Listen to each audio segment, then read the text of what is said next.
I'm going to interpret one of the questions that was asking about can different sets of upgrade packages be modeled in EnergyPro. The only way you can do multiple scenarios where maybe you want to see where the effect of having something in the retrofit or not, whether you want to add an HVAC changeout or not. The only way to check both scenarios is, one, you either build two models and run them individually, or if it happens to be the last thing on the row here and you were planning to decide between these two or say these three, you could look and see where you would end up just after up to this point. But EnergyPro puts these in a very specific order every time, so it's not possible for you to ask it to do duct leakage first, for example. It picks the order based on the what's called the load order. So if you are looking at two different packages and want to know the difference, you will have to build two different models. But keep in mind, once you've built the existing home, all you have to do to make a copy is to go up and do Save As and give it a different name. And then each copy you've got, you just pick off the Alternatives tab, which ones you want to do. You can pick and choose and check or uncheck the options that you want.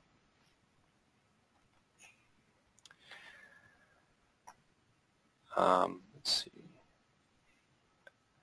We have a good question about what to do if you have an old duct system with asbestos. Well, we definitely don't want you to pressurize that. That's not a good idea, so don't do a duct testing if the system has asbestos. What we ask instead is, if you are not planning to do anything to the duct system, it just happens to be in the house, then you are allowed to use the default infiltration numbers that are listed on that vintage table. So go to the bottom of the Excel file, and I showed that earlier. Let me bring that up really quickly.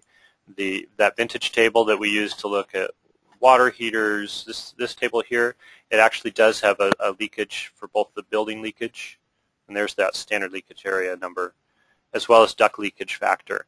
I will caution you, these numbers may not be in the form you're familiar with.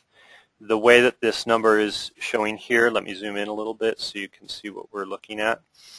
Duct leakage, this says 0.86, and then you get over here, it's 0.89.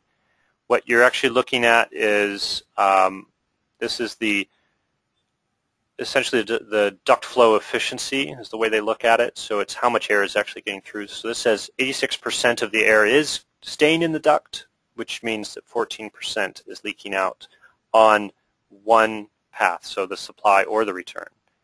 So you actually look at the difference. This means 14% leakage on the supply and the return. You add it together to get 28% for the whole system.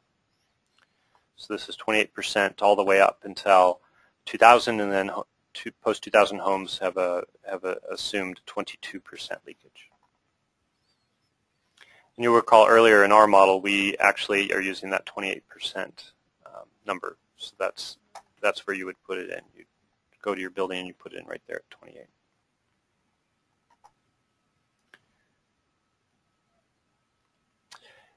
There was a question, can we have some of these sample templates as a guideline for checkup and training? Yes, they're available already on the website. So go to the Energy Upgrade California section of the CVPCA's website, thecvpca.org, and you can look under the Contractor Support section for EnergyPro tips, and that's where you will find that information.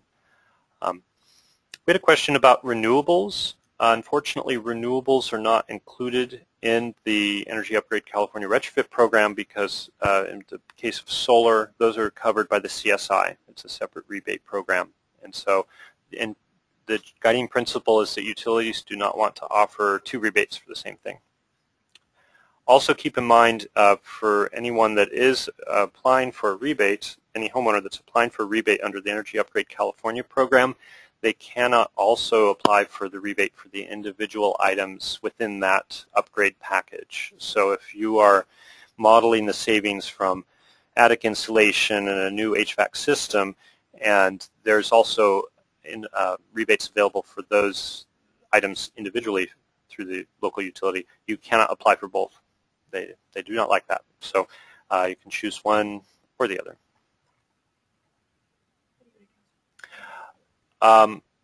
So we had a question about the HERS tab for multifamily, and I think that that's referring to the HERS credits tab, but I'll also look at both of them. There's a question about what if we're talking about a unit in a building that has multiple units, say a condo with a shared wall or a fourplex. This is applicable to PG&E and SMUD, which are currently allowing such units in the program. The way that we asked you to create your model is that you are looking at the putting in only the exterior walls of the unit into your model. So that's how you do the main part of the building. And then as far as infiltration is concerned, it's the infiltration affiliated with that unit to the extent that you can model that. If for whatever reason your situation doesn't allow for that, then you'll have to check with us to make sure that that unit qualifies. We do need this information in order to do, and we need to see it in the simulation. So if there is a situation where there's a shared hot water, or if there's a shared element to the building, that may not qualify, and so you need to check with us to make sure that that building will qualify.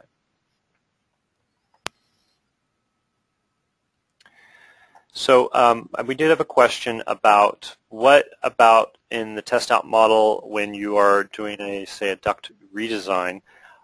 Keep in mind that if there is some, if you are adding an addition or remodeling the house in such a way that the size of things changes, you will most likely need to create a second model, and in that second model, in the main part of the model, you just put in what the new features of the home are. So if you are adding a room to the outside of the building, now you've expanded the size of the wall on that face of the building. You would create a second model and that's a copy of the first, and just make the wall area larger, add to the window area, etc. And then if the duct system is changing, then you can go in. That's when you go in here to this measured duct surface area. You click on this box and notice that you have now to put in the diameter of the ductwork, the length of that run, and the insulation for each. And so you would be filling that in, and whether it's going to be deep covered or whether perhaps it's just ductwork that's in the attic or the ceiling area. You would fill all that in, and then if it's a covered duct, you put in the R value of the insulation that is covering the ductwork. So we're asking for here, you put in the insulation on the ductwork itself. Here, you would put in the insulation that's covered, that's the attic insulation that's being applied in that space.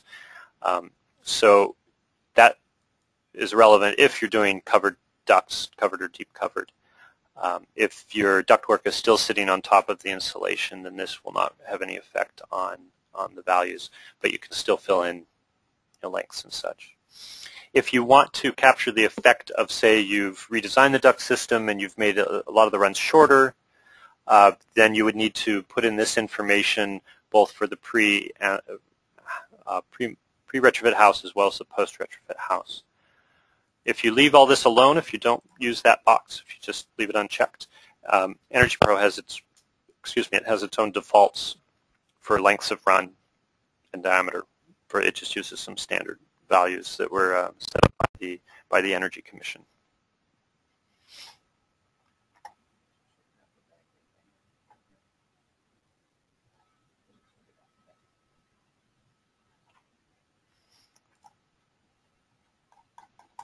Okay, let's see if we can get to something recently. And we had a question about, is the insulation for duct coverage the total R value for what's added or just what's over the top of the ducts? So again, if we're here in the measured duct surface area, this value is the insulation amount that you're adding to the attic. In other words, the parts of the floor that don't have a duct on it. And then what happens is there's a table that the Energy Commission has put out that EnergyPro uses to figure out, okay, how much of that is covering my ducts that are of a certain diameter. It would be a value, the effectiveness of which would become some value less than the full, say, R19 or R38 or R50 or whatever you're putting in but it'll figure it out based on the diameter here and then the R value you're putting into the attic in general. If you are in a situation where you have more duct runs than 5, you can combine like ducts. All that EnergyPro cares about is how much of a certain diameter is covered by a certain amount of insulation. Hopefully that will allow you to combine a couple of runs into one master run. This is not calculating the static pressure created by a certain length of duct. This is only looking at the heat loss due to having a certain amount of heated or cooled air pass through this ductwork.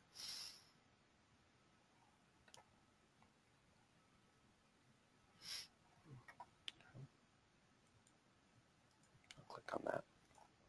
Now, there was a question about, oh, what if I saw something somewhere in the model and it was undefined, like here on the hot water system. If I didn't cover it today, and if I didn't point out that it was on a tab that was relevant, you leave it alone. By undefined, it just means it's not there in the system. And in this example, on the hot water tab or level, the only tab that's relevant for residential modeling is the domestic hot water tab. That one you do need to fill in. This tab, the model does not look at heating hot water. You don't want anything there anyway. This is meant for if you're running a commercial model, which is not what we're taking in this program.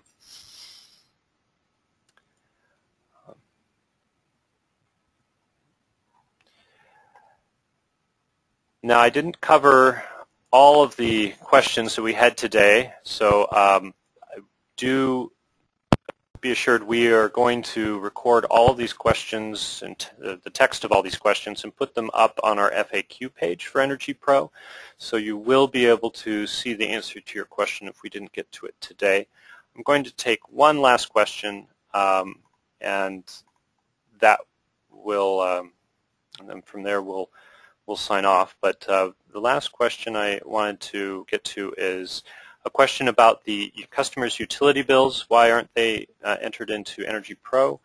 I will show you where you can enter them into EnergyPro. Under the Calculations tab, there's a calibration section.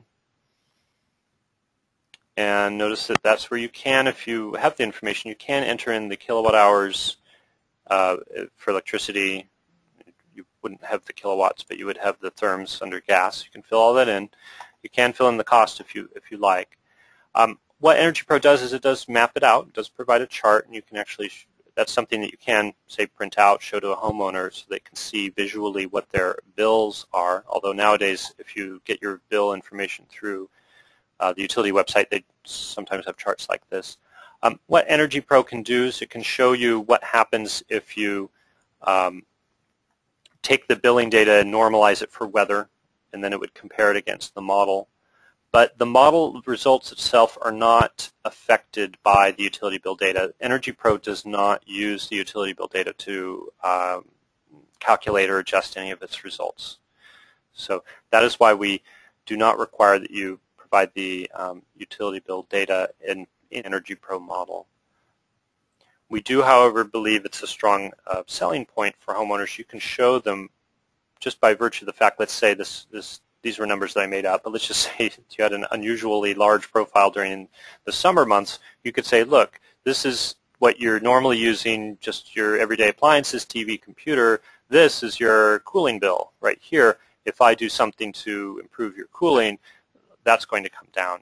And it's a visual way of showing customers what's going to be the effect of the work that you're doing.